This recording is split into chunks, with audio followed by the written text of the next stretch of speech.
Hello friends, welcome to my channel. So friend, आज हम इस वीडियो में डिस्कस करने वाले हैं कुछ लिटरेरी टर्म्स, जिसमें फर्स्ट लिटरेरी टर्म है फैबल। तो फैबल क्या होती है इसके बारे में डिस्कस करते हैं। सो स्टार्ट करते हैं। Fable in literature, a fable is a short fiction story that has a moral और टीच अ लेसन। कि जो फैबल है वो क्या है कि एक छोटी सी फिक्शनल स्टोरी होती है जिससे हमें कोई ना कोई मोरल या फिर एक लेसन सीखने को मिलता है। जैसा कि आप सभी ने छोटे होते कुछ कहानियाँ सुनी होंगी, दर्जी और हाथी की, शेर चूहे की। तो वो जब हम कहानियाँ पढ़ते थे तो उसके नीचे शिक्षा, मोरल दिया होता था, जैसे को तैसा, इस टाइप के। ठीक है, तो इसी तरीके से जो फैबल है वो भी क्या है कि एक ऐसी स्टोरी होती है जिसके थ्रू हमें कोई ना कोई लेसन सीखने को मिलता है। Fables use humanized animal, object और parts of nature as main character. तो ये जो फैबल होती है इसमें क्या होता है कि या तो एनिमल को या फिर ऑब्जेक्ट या फिर नेचर का कोई भी एक पार्ट होता है जो उसे क्या है कि एक ह्यूमन की फॉर्म दे दी जाती है। ठीक है, और वही जो पार्ट होता है या फिर एनिमल, ऑब्जेक्ट, वही क्या होते हैं, मेन कैरेक्टर होते हैं उस कहानी के, and are therefore consider to be a sub genre of fantasy. और ये जो फैबल है इसे क्या है कि जो फैंटेसी है उसी का ही एक सब जैनियर, एक उपशैली माना जाता है। इसके बाद नेक्स्ट जो लाइन है उसमें लिखा है, the word fable come from the Latin fabula means discourse और स्टोरी। कि ये जो वर्ड है फैबल, ये क्या है कि लैटिन भाषा से आया हुआ है जिसका मीनिंग होता है डिस्कोर्स या फिर स्टोरी।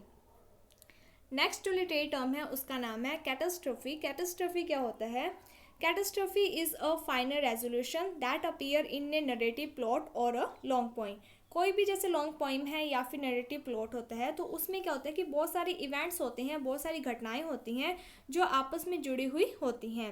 तो जैसा आप कोई स्टोरी वगैरह पढ़ते हो तो उसमें क्या है कि वन बाय वन इवेंट्स आते हैं और बीच में क्या है कि एक इवेंट आता है जिसे क्लाइमैक्स कहते हैं, जिससे जो पूरी स्टोरी है वो क्या है कि पूरी ही चेंज हो जाती है, एक टर्निंग पॉइंट आ जाता है।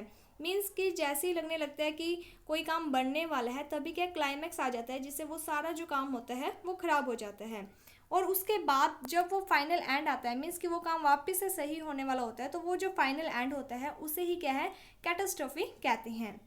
It unravel the mystery and the bring the story towards a logical end। इसके थ्रू क्या होता है कि जो रहस्य होता है, ठीक है, वो बाहर आ जाता है, एंड इसके साथ ही जो स्टोरी है उसका एक लॉजिकल एंड हो जाता है।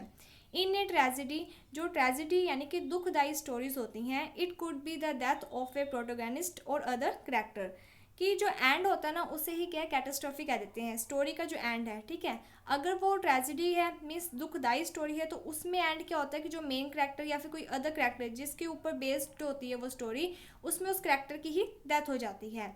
एंड इन ए कॉमेडी, और जो कॉमेडी स्टोरी होती है उसमें क्या होता है, it could be the union of major character.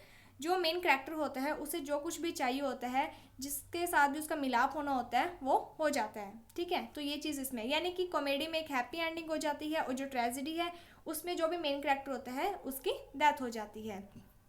इसके बाद जो नेक्स्ट लिटरेरी टर्म है उसका नाम है metre. Metre is the systematic arrangement of language in a series of rhythmic movement involving stress and unstress levels.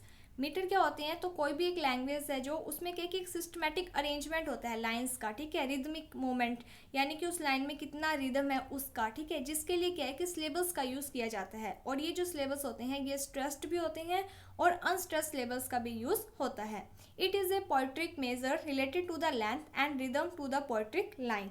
इसमें क्या होता है कि जैसे कोई पोएट्री की लाइन है उसकी क्या लेंथ है और उसकी क्या रिदम है, वही इसमें होता है, यानी कि उसकी जो लेंथ है उसे हम मेजर कर सकते हैं पोएट्रिक लाइन्स की। The word is drive from the old French metre which refer the specific use of metric scheme in words. कि ये जो वर्ड है ये कहाँ से आया, तो ये फ्रेंच के मीटर से आया है, जो कि रेफर करता है कि इसका एक स्पेसिफिक यूज़ होता है किसमें, वर्ड्स में। ठीक है, however it originate from the Latin word metrum. और अगर हम लैटिन वर्ड के अकॉर्डिंग देखें तो ये मैट्रम से बना है, from the Greek metron meaning metre of words, that by which everything is measure length, size, limit and proportion. इसका क्या मीन्स है कि जो मीटर होता है उसमें क्या है कि जैसे मान लो कोई भी पोइट्री है, उसमें जो भी लाइंस होती हैं उसकी क्या लेंथ है, उसका क्या साइज़ है, उसकी क्या लिमिट है, हम उसे क्या मेज़र कर सकते हैं। मीटर को हिंदी में कहते हैं छंद। जैसे हिंदी में जो भी एक लाइन है उसमें जितने भी वर्ड्स होते हैं हम उसको काउंट करते हैं, उसकी जो मात्राएं होती हैं हम उसे काउंट करते हैं। मीन्स जो हम मेजरमेंट करते हैं वही क्या है, मीटर कहलाते हैं। सो होपफुली आपको ये जो तीनों लिटरेरी टर्म्स हैं ये समझ में आ गए होंगे।